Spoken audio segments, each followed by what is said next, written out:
From golden exiles to special refugees, Marielitos and Balseros, Cubans immigrating to the United States have been given various names.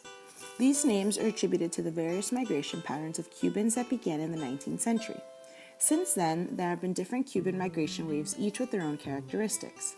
The first group of Cuban immigrants was predominantly elite, upper class, and supporters of the U.S.-backed dictator Fulgencio Batista Saldivar.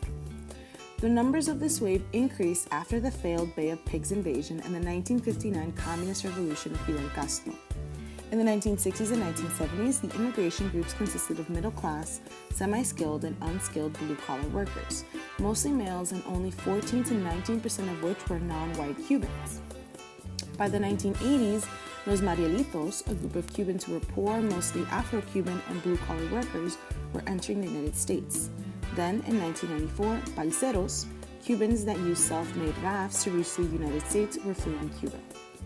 These migration groups were heavily influenced by the United States' 1966 Cuban Adjustment Act that gave Cuban immigrants a pathway to citizenship for political reasons because at the time the United States was in the Cold War and was theoretically helping people escape communism.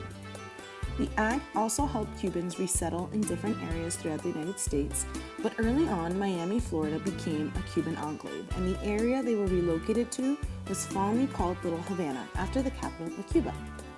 At the start of relocation in Miami's refugee program, about 300,000 immigrants were provided with incentives such as housing, assistance, and other support through local religious charities throughout the United States. This allowed Cubans to become the most prosperous Latinx group. Additionally, having a strong ethnic enclave promotes the retention of culture and language. The constant replenishment of Cubans in Miami also added to that retention rate. As the fear of communism in the United States was replaced by the fear of non-white immigrants, the assistance provided by the 1966 Cuban Adjustment Act was reduced, and the wet foot, dry foot policy was added on to the act. The policy stated that for Cuban immigrants to pursue U.S. citizenship, they must touch United States soil first. If they're apprehended in the water, then they are returned to Cuba. As Cuban immigrants began to settle in the United States, their economic, racial, and generational differences began to change and were influenced by the culture of the United States. The theory of segmented assimilation asserts that an immigrant's path of adaptation to their new country depends on factors such as race. This is evident in the economic outcomes of Cuban immigrants that entered the black and white binary that exists in the U.S. Over time, non-white Cuban immigrants earn about 4% less than white Cuban immigrants, not considering other factors like education and age. The black and white binary in the U.S. already perpetuates an imbalance of economic opportunities and disparity in pay. Likewise, this binary affected the Cuban immigration groups as they assimilated in the U.S. Race also plays a role in the identity of Afro-Cubans in the U.S. For example, in the Miami Cuban enclave, about 82% are white Cubans, while less than 39% are non-white Cubans. There has been an increase of relocation of Afro-Cubans in the southwest of the United States, where there is a strong Mexican immigrant and Mexican American population. These Afro-Cubans are constantly forced into the United States black and white binary, causing multiple people in the region to disassociate Afro-Cubans with their Latinx identity and group them with African Americans. This is because the brownness that is associated with Latinx in the Southwest is not something Afro-Cubans demonstrate. Afro-Cubans face a double-edged sword and face racial discrimination from both the dominant white majority and within their own Latino communities.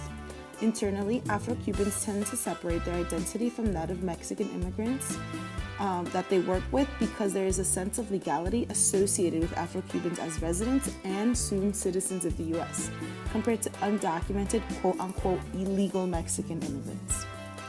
Additionally, Afro-Cubans, regardless of their relocation area, saw themselves as an extension of the Miami enclave, and often saw Miami Cubans as a type of Cuban to aspire to be, because they were economically stable while still retaining their Cuban culture.